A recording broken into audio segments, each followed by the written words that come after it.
It was very interesting. When I finally decided to leave Topeka and join, I actually joined the Navy. I tried at the age of 17.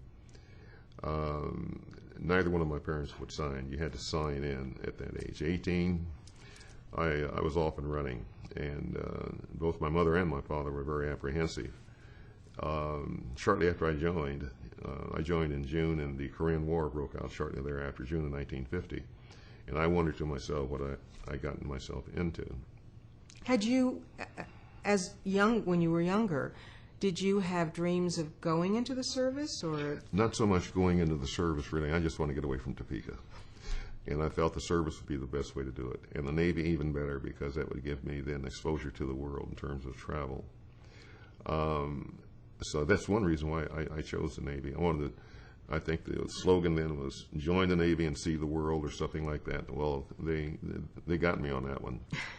And shortly after I joined service with the Korean War, it came the death of the first black aviator in the United States Navy, Jesse Brown.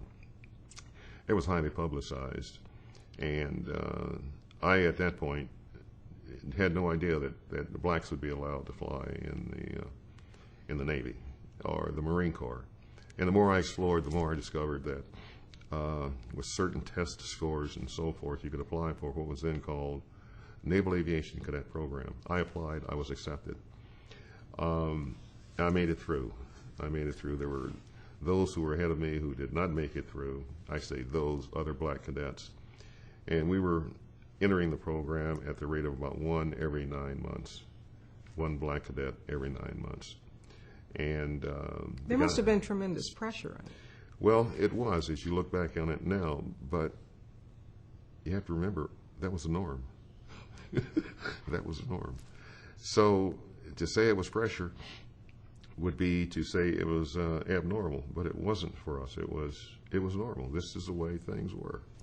If you were going to try and step out of the traditional that is correct. lower roles. That is correct.